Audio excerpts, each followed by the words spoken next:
Assalamualaikum warahmatullahi wabarakatuh. Bertemu kembali di mata kuliah Falsafah Kesatuan Ilmu. Kali ini kita sudah memasuki pertemuan ketujuh.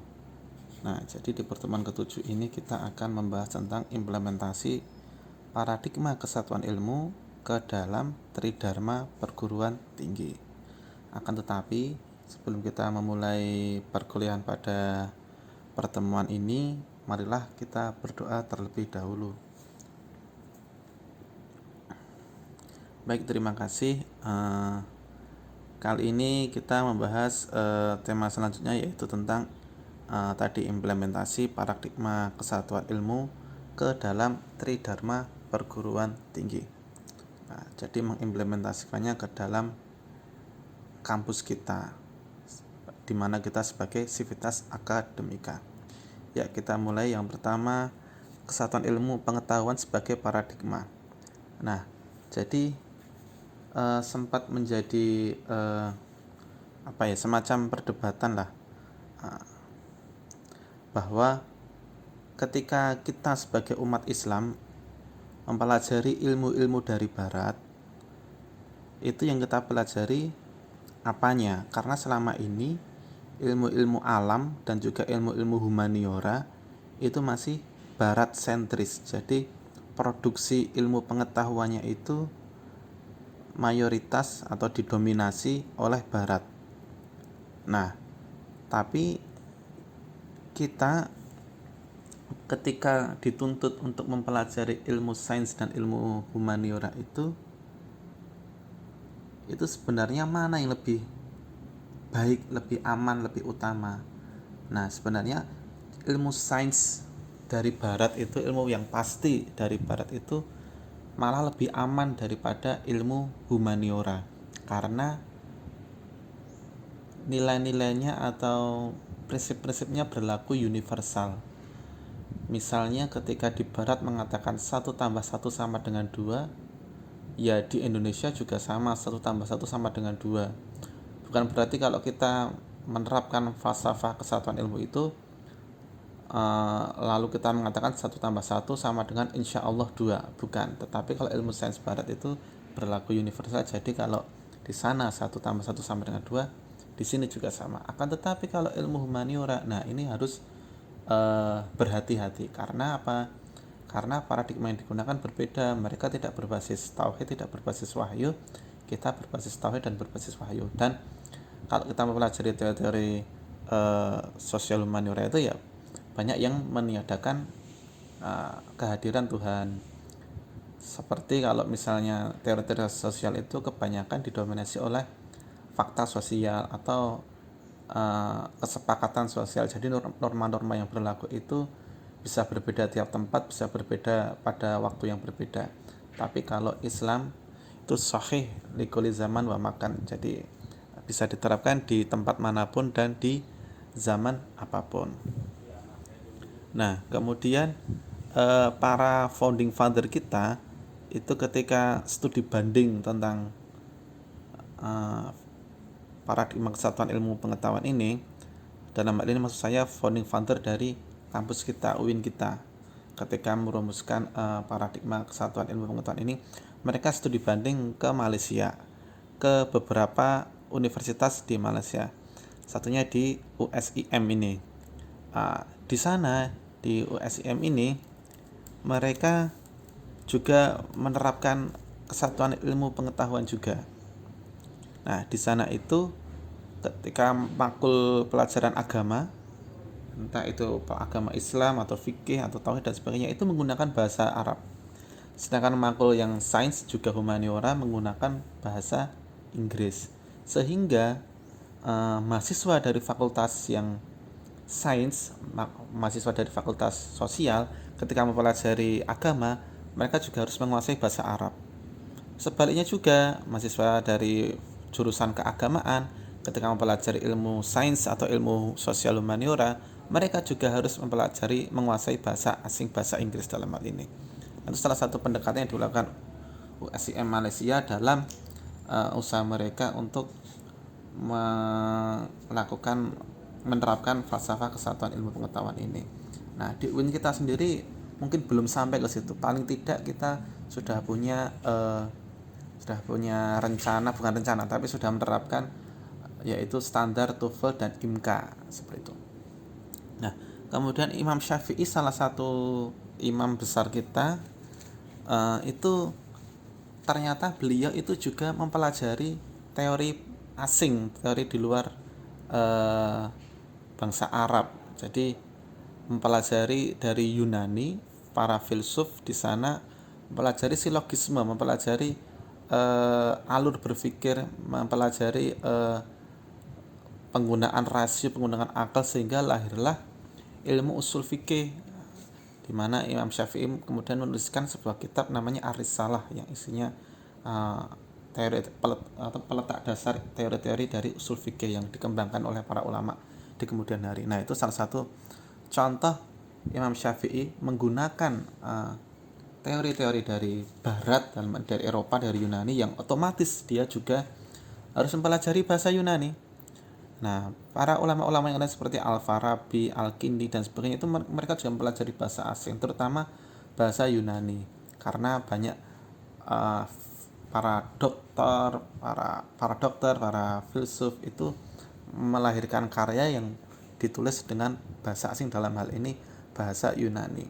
Jadi ketika kita kok alergi dengan bahasa asing itu juga dipertanyakan. Jadi sekarang bahasa yang mendominasi di ilmu pengetahuan itu ya bahasa asing, bahasa Inggris. Kalau ilmu keagamaan itu ya bahasa Arab. Itu harus dikuasai. Jangan hanya kita menggunakan bahasa Indonesia saja, nanti ilmu kita tidak bisa bersaing. Nah, seperti itu. Kemudian apa saja prinsip paradigma Unity of Sciences? Nah, jadi prinsip paradigma Unity of Sciences itu ada 5. 5 itu apa saja? Yang pertama adalah integrasi. Integrasi ini adalah penggunaan dua pendekatan.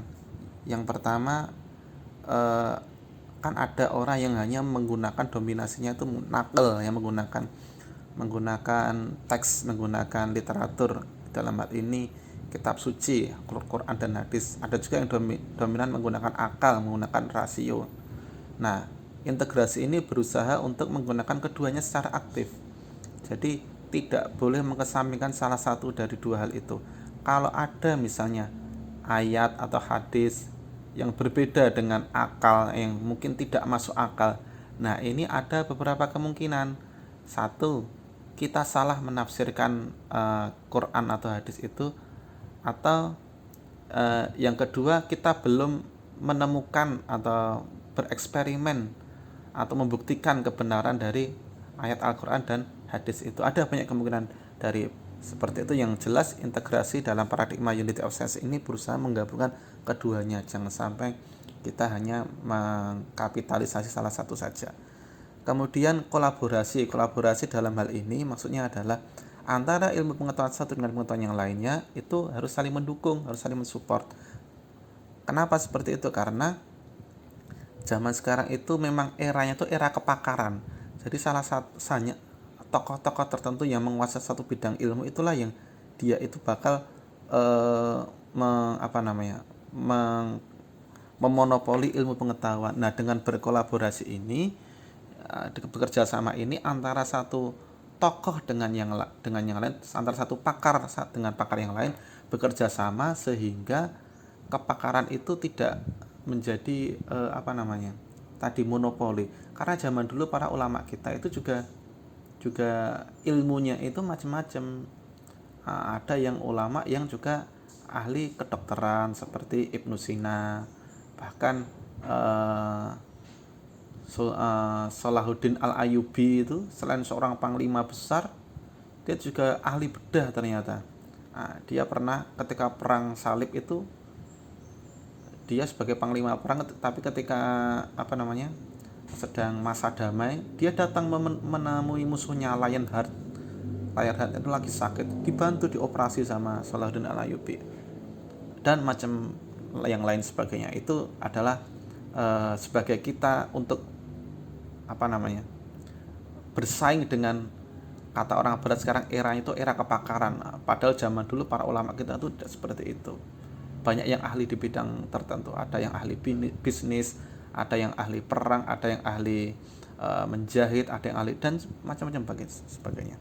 Kemudian dialektika ini berarti kita itu sebagai orang yang berkecimpung di ilmu pengetahuan itu, kita harus terbuka dalam hal ini, melakukan dialog-dialog dengan berbagai macam instrumen ilmu pengetahuan yang bahkan mungkin kita sendiri terasa terasa berbeda atau terasa asing. Nah, misalnya seperti ini, kalian sebagai seorang mahasiswa di jurusan ilmu seni dan arsitektur, nah itu jangan anti dengan ilmu pengetahuan di luar itu. Wah, saya kan jurusan ini, saya nggak perlu belajar itu. Nah, jangan sampai seperti itu. Siapa tahu dengan kalian membuka seperti itu, kalian akan mendapatkan banyak masukan, banyak inspirasi, banyak ide. Karena kan kalian dituntut untuk berpikir kreatif karena menggunakan otak kanan dan sebagainya. Nah, yang itu mungkin tidak banyak ditemukan dari buku dan sebagainya. Nah, jadi kalian jangan sampai menutup diri, tidak mau mempelajari ini, tidak mempelajari itu karena kalian sudah merasa fokus saya di sini. Nah, itu tidak tepat. Nah, kalian misalnya ya itu tadilah, pokoknya jangan sampai menutup diri dari ilmu pengetahuan yang lain. Cari ilmu yang seluas-luasnya. Ada konferensi apa, ada seminar apa, kalian ternyata punya waktu luang, ikut saja, paling tidak menyimak, nggak harus ikut berkomentar. Nanti kalau tertarik baru ikut komentar dan sebagainya. Itu akan memperkaya ilmu pengetahuan kita sehingga kita tidak menutup diri hanya menjadi pakar dalam satu hal saja. Kemudian perspektif ini maksudnya adalah ketika kita sudah berkolaborasi, berdialektika dengan cabang-cabang ilmu pengetahuan yang lain, kita bisa melakukan produksi ilmu pengetahuan, bisa menciptakan teori-teori baru, bisa bereksperimen yang baru dengan kolaborasi dengan program studi yang lain, dengan bahkan mungkin universitas, dan kita bisa memproduksi ilmu yang baru, teori yang baru, atau karya yang baru. Nah, itu sangat memungkinkan sekali kalian dari ilmu seni arsitektur Islam kolaborasi dengan anak-anak saintek, bisa dengan anak-anak FEBI, dengan anak-anak tarbiyah dan sebagainya. Nah, itu kemudian karena melahirkan sebuah karya baru, berkolaborasi menulis buku dan sebagainya. Nah, itu akan menjadi contoh penting dalam penerapan Unity of Sciences. Kemudian holistik dan kalau dalam teks yang lain itu pluralistik. Ada yang mengatakan holistik atau pluralistik dari prinsip yang kelima ini, yang artinya adalah kita belajar Unity of Sciences ini jangan pilih-pilih, karena kita sebagai orang yang memegang iman yang berlandaskan tauhid, berlandaskan kitab suci dan juga hadis, kita jangan setengah-setengah. Artinya misalnya kita mempelajari kitab Al-Quran dan hadis dan sebagainya, kemudian kita mau terapkan dalam cabang ilmu kita, jangan cuma menjadi orang oportunis, hanya mengambil yang menurut kalian pas di situ. Kalau yang tidak pas dengan kalian buang. Nah, itu jangan. Nah, jadi kompromikan hal itu. Kalau kalian tidak bisa memahami ayat-ayat atau hadis, tanya kepada teman-teman yang kuliah di jurusan itu, ini maksudnya bagaimana. Itu jangan sampai kita jadi orang yang oportunis, hanya memperkosa Al-Quran, memperkosa hadis, hanya diambil yang enak-enaknya saja. Nah, jadi itu salah satu prinsip dari paradigma Unity of Sciences, yaitu secara holistik, secara menyeluruh. Karena kita juga disuruh untuk khulu fisilmi kafah, masuklah kalian ke dalam Islam secara menyeluruh. Nah, jadi harus totalitas. Itu salah satu prinsip dari paradigma Unity of Sciences. Nah, berikutnya setelah kita mempelajari 5 prinsip paradigma Unity of Sciences itu, jadi dihafalkan ya tadi 5 tadi. Setelah kita mempelajari itu, kita akan mencoba bagaimana humanisasi ilmu-ilmu keislaman. Nah, jadi humanisasi ilmu-ilmu keislaman ini kita mengenal sebenarnya secara filsafat itu, kita mencari ilmu pengetahuan itu ada 3, yaitu dari bayani, burhani, dan irfani. Maksudnya bagaimana? Maksudnya adalah bayani itu kita mendapatkan ilmu pengetahuan dari penjelasan kitab suci, dari hadis, dari sumber-sumber otentik keagamaan. Nah, itu kita dapat ilmu pengetahuan dari situ. Yang pertama bayani, yang kedua burhani. Burhani itu dari olah pikir kita, dari pemahaman kita, dari muhasabah diri kita, dari tafakur kita, dari perhitungan kita yang macam-macam, dengan logika kita, dengan rasio kita dan sebagainya, itu disebut burhani. Kalau irfani itu sifatnya seperti wahyu atau inspirasi atau ilham atau wangsit dan sebagainya, itu irfani. Jadi ada 3 sumber ilmu pengetahuan dalam filsafat Islam. Tapi ya itu tadi, dalam teori-teori barat cuma dikenal yang bayani dan burhani saja. Bayani saja sudah semakin terkikis karena mereka sudah menjauh dari agama. Hanya burhani.